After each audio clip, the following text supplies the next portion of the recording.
Irrigation and water resources engineering के lecture में आपका स्वागत है।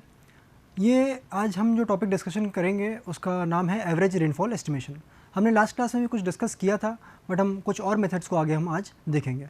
मेरा नाम है Shivam Pande. Let us now begin with the lecture. तो एवरेज रेनफॉल डिटर्मिनेशन की अगर हमने बात करी तो वहाँ पे हमने एक अरिथमेटिक मीन मेथड हमने लास्ट क्लास में देखा था। Now will be discussing about Thiessen polygon method and isohyetal method. तो ये दो मेथड हैं जो अभी हमें डिस्कस यहाँ पे करने हैं।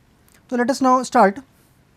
तो यहाँ पे देखिएगा ये सेकंड मेथड है थीसन पॉलीगन मेथड। इसके बारे में मैंने वो कुछ बेसिक चीज़ें बताई थी कि ये वेटेड एरिया मेथड क्यों कहलाता है, वेटेड एरिया इसको क्यों बोलते हैं, because each and every rainfall was corresponding to some area, है ना। लेट से अगर ये कुछ एरिया की रेनफॉल है P1, है ना, and that area is A1, तो this is the weighted area, है ना। ये जो है करस्पॉन्ड कर रहा है किसी पूरे इस एरिया में से। अगर इसका एरिया A है तो ये कुछ पोर्शन होगा, है ना, this A1 is this portion only.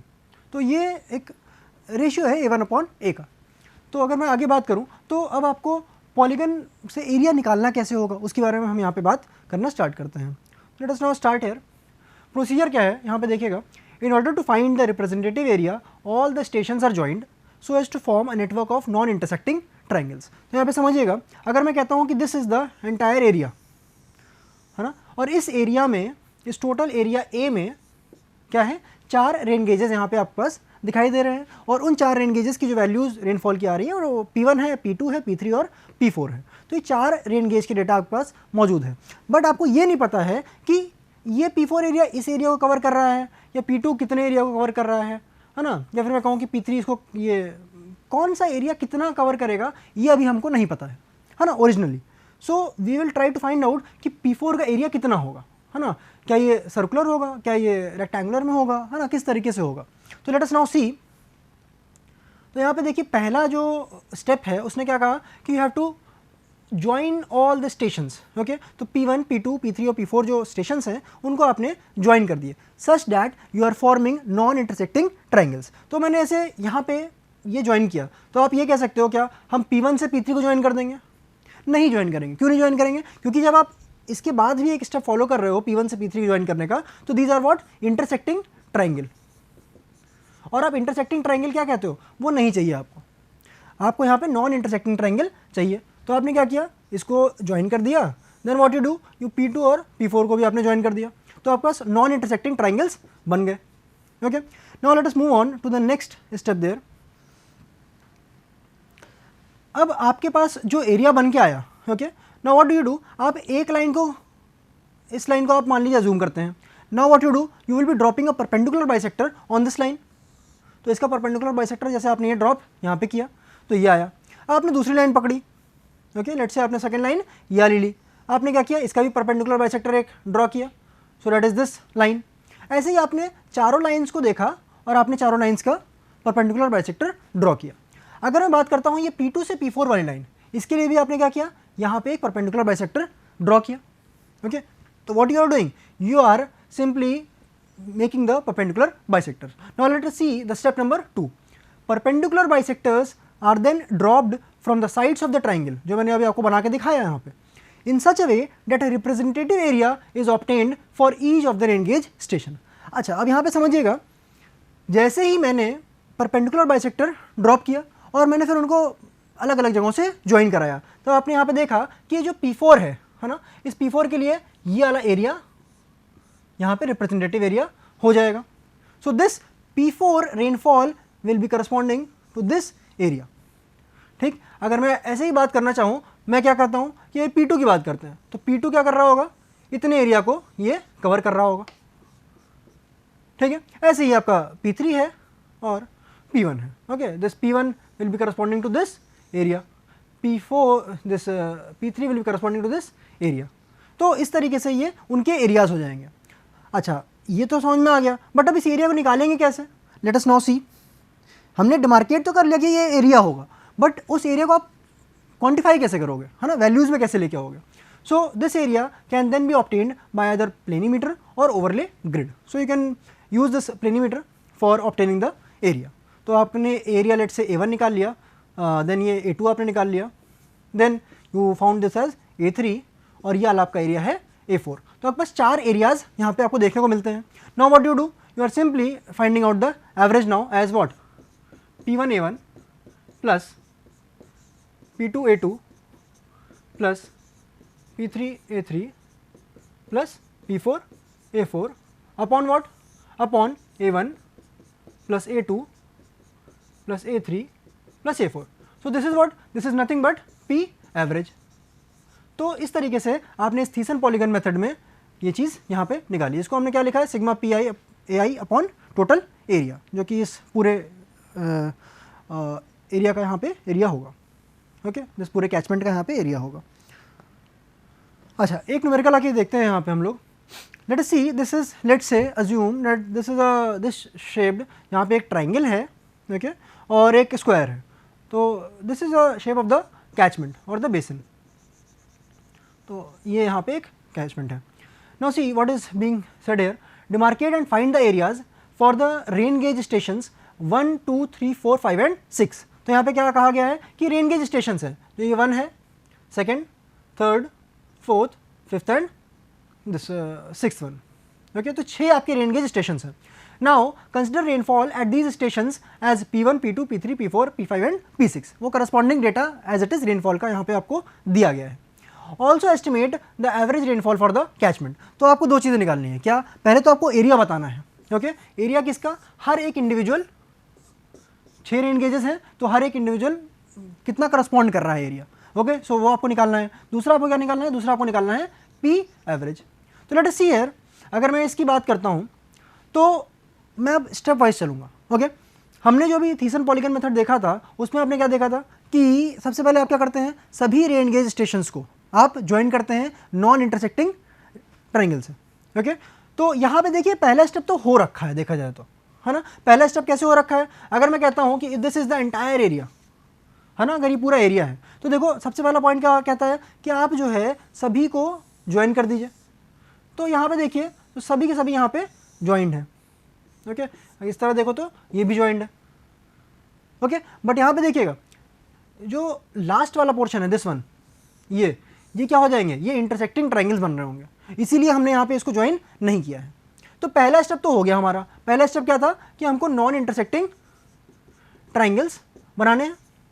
Okay, so that is made for you. Now let us see how can we find out the different areas corresponding to each and every thing. तो हम step number 2 पे आते हैं। Step number 2 जो था वहाँ पे, that was about perpendicular bisectors.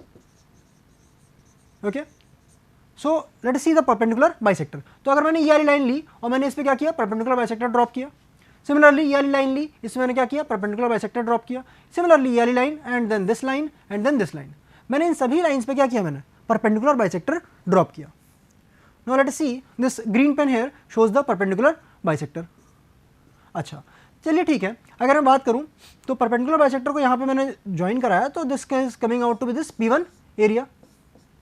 Okay, अच्छा, अब मैं एक काम करता हूँ, इसका P1 का एरिया तो निकल गया, बट बाकी का अभी एरिया पता नहीं चला हमको।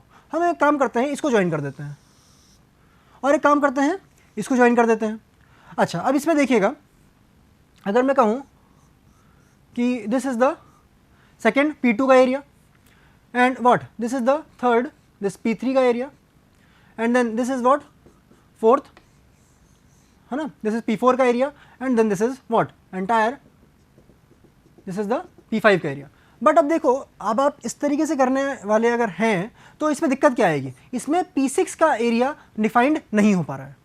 ओके, आप P6 यहाँ पे देखिए, ये बेचारा यहाँ पे छूट जा रहा है। So you have to find some other way कि ये भी एक आपको मिल जाए, है ना, इसका भी आपको कुछ ना कुछ एरिया चाहिए होगा। So now for this will be doing what, will be simply making this thing. सारे परपेंडिकुलर बाइसेक्टर्स को मैंने यहाँ पे ज्वाइन कर दिया। तो नाउ व्हाट हैपेंस, ये जो P6 का एरिया है, ये पूरा का पूरा ये एरिया आपको देखने को मिलेगा। ओके, अब मैं P3 की बात करूँ तो कौन सा एरिया होगा, P3 के लिए this will be the area. P2 के लिए कौन सा एरिया होगा, P2 के लिए ये वाला एरिया होगा, दिस वन हेयर। ऐसे ही P4 के लिए कौन सा एरिया होगा, ये वाला एरिया होगा। ओके, और मैं अगर बात करूँ P5 की, sorry, in this case this P2, this will be the area, है ना, P2 में ये वाला एरिया होगा। Okay, this is the entire area. अब मैं बात करूँ अगर P5 की, तो P5 में भी क्या होगा, ये पूरा एरिया यहाँ पर देखने को आपको मिलेगा। Okay, this is the P5 area.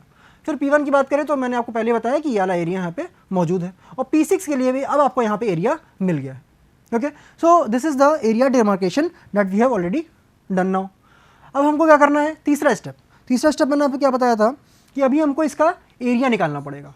Okay, the third step we have to find out the area. Area कैसे निकालेंगे? एरिया देखिए, अगर हमारे पास कोई और फिगर होता तो हमें प्लेनिमीटर का यूज़ करना पड़ता, या फिर ओवरले ग्रिड का हम यूज़ करते, बट फॉर दिस केस है ना, यहाँ पे तो आपको दिख रहा है कि एक ट्राइंगल है, और वो भी कौन सा ट्राइंगल है, ये इक्विलेटरल ट्राइंगल है। क्यों इक्विलेटरल ट्राइंगल है? Because this is the square, जिसकी साइड्स क्या हैं, ए साइड है इसकी। ये एक इक्विलेटरल ट्राइंगल है जिसकी साइड क्या है, ए है। तो आपको सिंपली पता चल गया यहाँ पे कि ये बहुत ही सिंपल सा डायग्राम है, इसके आपको एरियाज़ अब निकालने हैं। कौन कौन से एरियाज़ निकालने हैं? पहला एरिया ये जो ब्लू शेडेड रीजन है, ठीक। दिस अगर मैं बात करूँ इस पूरे ट्राइंगल की, तो जब भी परपेंडिकुलर बाइसेक्टर्स की अगर हम बात करते हैं तो this will be the 1/3 area of the entire triangle. Okay, this is the 1/3 area of the entire triangle. Okay, अच्छा, फिर हम बात करते हैं नेक्स्ट की। तो अगर मैं इसकी बात करूँ, P6 की बात करते हैं थोड़ी देर। P6 की बात मैं करूँ अगर, तो ये वाला एरिया है आपका, और जब भी परपेंडिकुलर बाइसेक्टर्स को हम लोग स्क्वायर में मीट कराते हैं तो ये एरिया जो होगा this will be the half area of square is a square. अगर मैं इसका हाफ कर दूं तो ये एरिया हो जाएगा इसका, ओके, P6 वाले का। सिमिलरली अगर मैं P2 की बात करना चाहूँ तो P2 के लिए मुझे ये वाला एरिया चाहिए होगा ट्राइंगल का, और ये वाला चाहिए होगा इस वाले स्क्वायर का। P3 की बात करूँ तो ये वाला एरिया चाहिए होगा, और P4 की बात करूँ तो ये वाला एरिया चाहिए होगा। तो यहाँ पे आप देख सकते हैं क्या कि A3 is equal to A4, पहली इंपॉर्टेंट बात। दूसरी चीज़ देखिएगा, यहाँ पे भी सिमेट्री आपको दिख रही होगी, ओके, P2 और P5 के लिए। तो A2 is equal to A5, okay. A1 अलग होगा, A1 के लिए हमें कुछ देखना पड़ेगा, हमें ट्राइंगल का एरिया का 1/3 करना होगा। अच्छा, एक चीज़ और देखिएगा, फिर हम बात करते हैं क्या, A6 मैंने आपको बताया यहाँ पे, okay. Now let us see the different values जो यहाँ पे देखने को मिलती है। तो एरिया ऑफ ट्राइंगल की अगर आप बात करते हैं तो क्या होता है, √3/4 इंटू ए स्क्वायर, ट्राइंगल का एरिया। तो what we will doing in this A1 area, A1 area कौन सा, ये वाला एरिया। तो इस A1 का एरिया कितना होगा, 1/3 of the area of the triangle, this comes out to be this value. फिर मैंने आपसे क्या कहा कि A2 एरिया और A5 एरिया ये दोनों सेम होंगे। तो यहाँ पे देखिएगा A2 एरिया और A5 एरिया सेम है। देखिए, अगर मैं बात करूँ इसकी, तो यहाँ पे समझिएगा इस चीज़ को कि दिस वन एरिया है ना, अब इसमें ये ट्राइंगल का पोर्शन है कुछ, तो जब भी परपेंडिकुलर बाइसेक्टर मीट करते हैं तो ये 1/3 एरिया हो गया, ये 1/3 एरिया हो गया, and this is also 1/3 area. तो ये क्या हो जाएगा, 1/3 of what, 1/3 of the area of the triangle. तो that is given to you as what, √3/12 A square, जो हमने पहले भी अभी यहाँ पे वैल्यू निकाली है ना, तो ये आपने यहाँ पे यूज़ कर लिया, प्लस A²/8। अब कुछ सोचेगा यहाँ पे, अगर मैं बात करूँ इस स्क्वायर की, ओके, जहाँ पे ये परपेंडिकुलर बाइसेक्टर्स मीट कर रहे हैं, मैंने ये कहा कि ये जो है एरिया, ओके, पहले तो मैं स्क्वायर का एरिया लिखता हूँ, दिस इज A², और मैं इस बीच वाले स्क्वायर की बात करूँ, this will B A²/2 area. तो जो बचे हुए साइड्स हो गए, okay, these are the remaining portions, तो इनका जो एरिया होगा that will be another remaining portion, this will be A²/8 and then A²/8। A3 और A4 बराबर है। A5 की बात करते हैं तो आपको पता है A2 के बराबर है, तो एज इट इज़ आपने लिख लिया। A6 की बात करते हैं तो A² माइनस 4 टाइम्स A²/8 है ना, तो आप इन सबको माइनस कर देंगे तो आपको ये एरिया मिल जाएगा। This comes out to be A²/2। So by this you found out the different areas. तो इसके बाद आप समझ सकते हैं कि हमने सभी एरियाज़ की वैल्यू निकाल ली। अब इसके करस्पॉन्डिंग क्या थी, वैल्यू P1 थी रेनफॉल की, इसके करस्पॉन्डिंग P2 थी, then P3, then P4 rainfall, then P5 rainfall, and then P6 rainfall. आपको कुछ नहीं करना है, अब सिंपली P एवरेज निकालने के लिए you will be doing what, simply multiplying it, P1 into A1, P2 into A2 है ना, and adding all the things, तो PA upon sigma A, okay. So this is the entire P average value. यहाँ पे आप देख सकते हैं, आप यहाँ पे मल्टीप्लाई कर लेंगे 1 से लेके 6 तक जो रेन गेजेस हैं उनको लेंगे, and then the total area is given by this, A² is the area of the square and this √3/4 A² is the area of the triangle. आगे हम बात करते हैं व्हाट आर द डिसएडवांटेजेस। देखिए a new Thiessen diagram is required if there is addition और deletion of the rain gauge stations, क्योंकि आपको नया एरिया फिर डिमार्केट करना पड़ेगा. Okay, so that is why a new Thiessen diagram will be required every time. Okay, if there is addition और deletion of a rain gauge station. Orographic features of the catchment is not taken into account here. Okay, अगर कोई orographic features हैं, है ना, जैसे हिल हो गया and other different things, तो that is also not taken into account. Topographic features and other barriers are also not taken into account. So these are the disadvantages which will be taken care of in another method. जो अभी पीछे हमने disadvantages की बात करी है वो cover कौन करेगा? ये isoheital method. तो an isoheight is a line joining all the points having equal depth of rainfall. Okay? अगर मैं कहता हूँ कि let's see here, this is an Indian isoheital map. मैं ये कह रहा हूँ कि if I say कि यहाँ पे बारिश, यहाँ पे बारिश, यहाँ पे बारिश, यहाँ पे और यहाँ पे, है ना, इन जगहों पे बारिश की वैल्यू 150 है. ओके, मैंने 5 यहाँ पे पॉइंट्स आपको दिखाए ये इंडिया के मैप में. तो यहाँ पे 5 जगहों में बारिश सेम है, तो इन्होंने क्या किया, इसको यहाँ पे एक साथ ज्वाइन कर दिया. And when you join these okay, so what is this? This is an isohyet of what? Of 150 centimetre let say rainfall. Okay, तो आपको ये समझ में आ रहा है कि ये एक आइसोहाइट है. ऐसे ही देखिए, ऐसे ही एक हाइट कुछ इस तरीके से है, isohyet. Okay, and there is one more. तो ये सब क्या है? आइसोहाइट्स हैं. ये आर द डिफरेंट आइसोहाइट्स. तो यही मैंने आपसे पीछे बताया कि isohyet is a line joining all the points having equal depth of rainfall. And isohyetal maps, जो मैंने आपको अभी नेक्स्ट स्लाइड में शो किया था, isohyetal maps are the ones which shows the contours of equal rainfall. Okay, तो उसमें isohyet सिर्फ एक की बात कर रहे हैं, एक आइसोहाइट की बात कर रहे हैं. आइसोहाइटल मैप में तमाम आइसोहाइट्स आपको देखने को मिलेंगे. Okay, now let us see why it is seen this method is used. It is preferred over the previous two methods if the number of stations is very very large. Okay, और जो disadvantages पिछले वाले के थे उसको भी यहाँ पे इसने इनकाउंटर कर लिया. बिकॉज ये जो है, जब आप आइसोहाइट बनाते हैं तब क्या करोगे आप, जो है ओरोग्राफिक फीचर्स को, टोपोग्राफिक फीचर्स को आप अकाउंट में ले रहे होंगे. तो let us see these are different cases.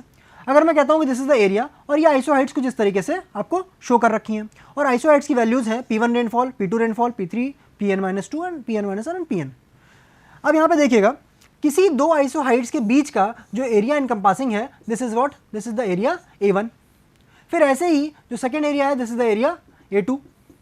Okay, entire area यहाँ से लेके यहाँ तक, है ना, this is the area A2. ऐसे ही वाला एरिया हो गया, है ना, An-1 एरिया. तो अगर ये सारी वैल्यूज यहाँ पे आपको दे रखी हैं, but this area is not given to you. इसको मैंने कहा A0 एरिया. ठीक, ये भी एरिया आपको यहाँ पे नहीं दे रखा है. ठीक, ये कौन सा एरिया है? An area. क्योंकि ये दोनों एरिया आपके पास नहीं है. तब आप क्या करेंगे? अब आपको इस A1 एरिया के लिए इस P1 का इस्तेमाल करोगे कि P2 का इस्तेमाल करोगे, अब नहीं पता अभी, क्योंकि दोनों ही वैल्यूज़ तो इन्फ्लुएंस कर रही होंगी A1 एरिया को. P1 भी रेनफॉल यहाँ पे इन्फ्लुएंस कर रही होगी, है ना, और यहाँ पे देखिए P2 भी रेनफॉल यहाँ पे इन्फ्लुएंस कर रही होगी इस एरिया को. तो what do you simply take the average of the rainfall. तो P1 plus P2 upon 2, you take the average of the rainfall and you multiply it by the area which is enclosed in between the two isohyet. तो आपने वही चीज़ यहाँ पे करी. ऐसे ही आप अलग अलग एरियाज़ के लिए करेंगे. ओके, जैसे आप An-2 की बात करें तो ये वाला रेनफॉल और ये वाला rainfall. Okay, this isohyet and this isohyet will be influencing this area. तो यहाँ पे देखिएगा Pn-2 plus Pn-1 upon 2 into An-2. वैसे ही लास्ट का ये वाला एरिया होगा. Okay, upon the entire area that you are taking into consideration. कौन सा एरिया? A1 से लेके कहाँ तक? An-1 तक. इसको आप नहीं लेंगे पिक्चर में और इसको भी पिक्चर में नहीं लेंगे. सो this is the entire average rainfall determination in this case. अच्छा, अगर हम एक और केस लेते हैं, let us see the second case, जहाँ पे आपको ये A0 एरिया पता है, एक आइसोहाइट भी पता है आपको, साइड का जो एरिया है, कैचमेंट है, उसका भी आपको आइसोहाइट पता है, और इस वाले का भी आपको आइसोहाइट का वैल्यू दे रखा है, आइसोहाइट का डायग्राम बना रखा है यहाँ पे, और आपको ये An भी पता है. Now in this case what you do, अब आपको क्या करना है, अब A0 आपको एरिया पता है, बट आपको ये वाला एरिया नहीं पता है, तो आप इस एरिया को यहाँ पे इग्नोर कर देते हैं, इस एरिया को आप यहाँ पे इग्नोर कर देते हैं, और क्या करते हैं, you will simply taking P0 plus P1 का एवरेज. ओके, जैसे हम प्रीवियस मेथड में कर रहे थे वैसा ही है यहाँ पे. ओके, तो एक एडिशनल टर्म ये आया into the area A0. Okay अगर मैं an की बात करूँ इसके लिए भी यही करूँगा, pn लिया और pn+1 लिया, ओके इंटू an, और इसका एवरेज लिया है मैंने इन दोनों रेनफॉल्स का, ठीक। तो these are the two values. जब हम टोटल एरिया की बात करेंगे डिनोमिनेटर में, तो वहाँ पे क्या होगा, ये a0 और ये an दोनों के दोनों टर्म्स यहाँ पे जुड़ जाएंगे, okay. So this is the second method और it is the second case. अच्छा, अब मैंने क्या कहा कि आपको a0 और an तो पता है, बट यहाँ पे कोई आइसोहाइड नहीं दे रखा है। जैसे प्रीवियस केस में आपने देखा, let's see again here, previous case में देखिए, केस नंबर 2 है ये, ओके इसमें आपको ये आइसोहाइड दे रखा है ना, दोनों एंड्स पे आइसोहाइड आपको दे रखा है। But in the third case you are seeing no isohyet, but आपको एरिया दे रखा है। So what you do, you simply take this P1 and you multiply it by a0, okay, you simply take this Pn multiplied by an, okay, so this is the areas that you will be taking into account, ठीक है। तो P1 into a0 यहाँ पे आ जाएगा और बीच वाले term सारे same रहेंगे, previous case also this case also, and then this is a0 plus till an, है ना, सारे एरियाज आपने यहाँ पे ऐड कर दिए। So this is the method by which you will be calculating the average rainfall by isohyetal method. तो यहाँ पे ये चीज़ हो गई। अब यहाँ पे समझिएगा, अगर मैं एक वेटेड एरिया मेथड की बात करूँ, है ना, this is the weighted area method and this is the isohyetal method, okay, these are the two methods.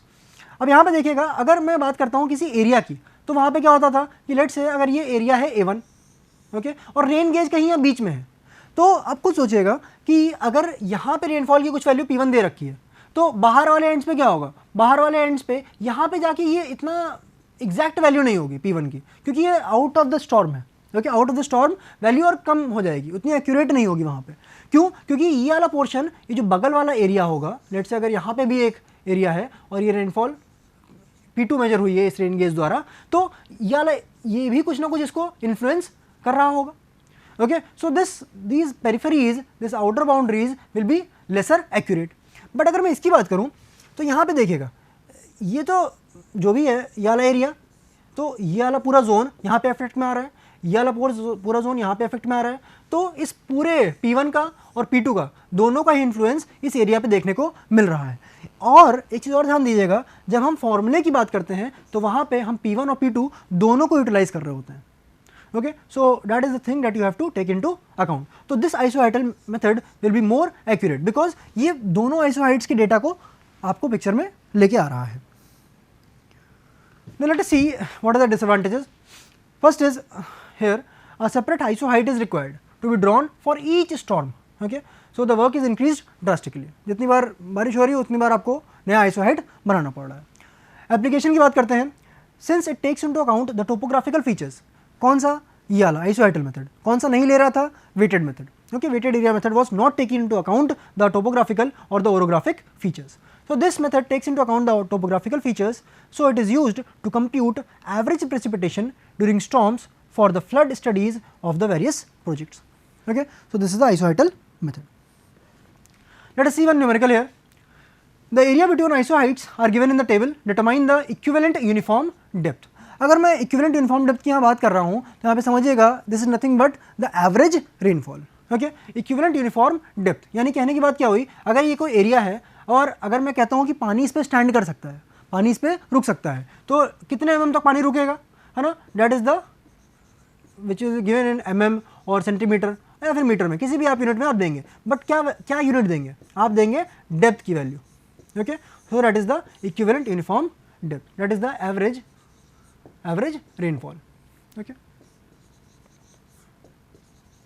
Late us see, isohyet की वैल्यूज आपको दे रखी हैं 75, 90, 100, 125, 140, 150, 165, 180।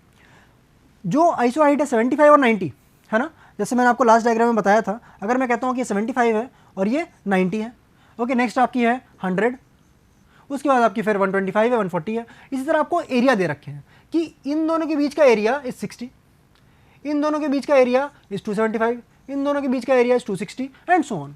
इस तरह आपको वैल्यूज़ दे रखी हैं। तो 75 और 90 mm का आइसोहाइट के बीच का जो एरिया है दैट इज 60। तो मैंने ये कहा कि ए की वैल्यू कितनी है, 60 है, ओके, 60 किलोमीटर स्क्वायर। तो व्हाट यू डू, सिंपली आपने P1 प्लस P2 का एवरेज लिया, 75 plus 90, okay, by 2 into what, area is what, 60, तो you simply multiply it, okay फिर नीचे आपने क्या किया, A1 से लेके आपने AN तक सारे एरियाज़ को आपने ऐड कर दिया. सो ये simply find out this value, और जब आप डिवाइड करेंगे तो you will be getting the entire P average. तो यहाँ पे ये डेटा यहाँ पे है जो कि P1 की वैल्यूज़, P2 की वैल्यूज़, अलग अलग रेनफॉल की वैल्यूज़ आपको दे रखी हैं, उसके बीच का करस्पॉन्डिंग एरिया है. ओके इन दोनों एरियाज़ का, फिर इसका और इसके बीच का एरिया A3 है, एंड सो ऑन. इस तरीके से आपको डेटा पूरा मिलेगा. और आपको क्या करना है, सिंपली PI AI सिग्मा करना है, and then what you do, sigma area. Total area कितना है 1460, तो इससे आपको इसको डिवाइड कर देना है. तो see here when you solve it you will be getting this value. ये आपका टोटल एरिया है A, और ये आपका क्या है, this is sigma P into A. Okay so this you get this 130 mm as the equivalent uniform depth. एक और क्वेश्चन देखते हैं यहाँ पे, calculate the average depth of the rainfall for the catchment of an area 200 kilometre square. Area आपको दे रखा है कैचमेंट का. Okay this is the area of the catchment, इसका एरिया है 200 किलोमीटर स्क्वायर. अब क्या रखा है यहाँ पे कि calculate the average depth of the rainfall. कैसे, दो मेथड यहाँ पे पूछे गए हैं आपसे, एक अरिथमेटिक मीन मेथड और एक दूसरा थीसन पॉलीगन मेथड. तो यहाँ पे आपको स्टेशंस कितने दे रखे हैं, देखिए स्टेशंस दे रखे हैं आपको 8. Okay 8 stations are given. उसके करस्पॉन्डिंग आपको रेनफॉल दे रखी है ना, हर स्टेशन के करस्पॉन्डिंग. उसके करस्पॉन्डिंग हर स्टेशन के करस्पॉन्डिंग आपको क्या दे रखा है, थीसन पॉलीगन एरिया दे रखा है. तो हर रेनफॉल कितना एरिया करस्पॉन्ड कर रहा है, हर रेन गेज स्टेशन कितना एरिया करस्पॉन्ड कर रहा है, वो भी आपको यहाँ पे दे रखा है किलोमीटर स्क्वायर में, है ना. सेकेंड वाले का आपको ये दे रखा है 10.4 एंड सो ऑन. एक और डेटा दे रखा है यहाँ पे, the station 1, 2, 4 and 7 are outside the catchment. Okay so you have to take into this thing also. तो हम पहले मेथड की बात करते हैं, अरिथमेटिक मीन मेथड. यहाँ पे देखिएगा, इस अरिथमेटिक मीन मेथड में आपसे मैंने पहले ही बोला था कि जो भी एरियाज आउटसाइड द कैचमेंट होंगे उनको आप पिक्चर में नहीं लेंगे. ओके तो यहाँ पे क्या बताया है कि 1, 2, 4 and 7 these are outside the catchment. तो जो बचे हुए रहते हैं लेट्स से 3, 5, 6 एंड 8, तो सिर्फ इन्हीं की रेनफॉल को आप पिक्चर में लेंगे. So what you do, you simply find out this P average as P3 plus P5 plus P6 plus P8 divided by what, 4 only. Why 4, because 4 ही तो रेन गेज स्टेशंस हैं which are been taking into picture. So this will be coming out to be 42.5 mm. तो यहाँ पे आपने this thing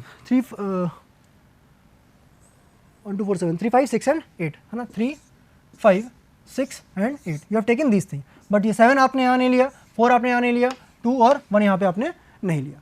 so you will be finding out this 42.5 mm. So in the next class we will be also discussing this Thiessen polygon method. वैसे इसमें कुछ करना नहीं है, इसमें आपको क्या करना था, इसमें आपको सारे के सारे विद इन और नियर बाय द कैचमेंट, इसमें आपको ये नहीं देखना है कि कौन सा कैचमेंट के बाहर लाई कर रहा है, कौन सा कैचमेंट के अंदर लाई कर रहा है. So you are simply what doing 40 into 7.2, 35 into 10.4 and so on. फिर आपने क्या किया, इसका एडिशन ले लिया, and whatever the addition comes you are simply dividing it by the area. Area आपको कितना दे रखा है 200 किलोमीटर स्क्वायर, और ये sigma P into A is 73.88 7388.2. This average value comes out to be this much. So with this we come to an end of this lecture. Thank you.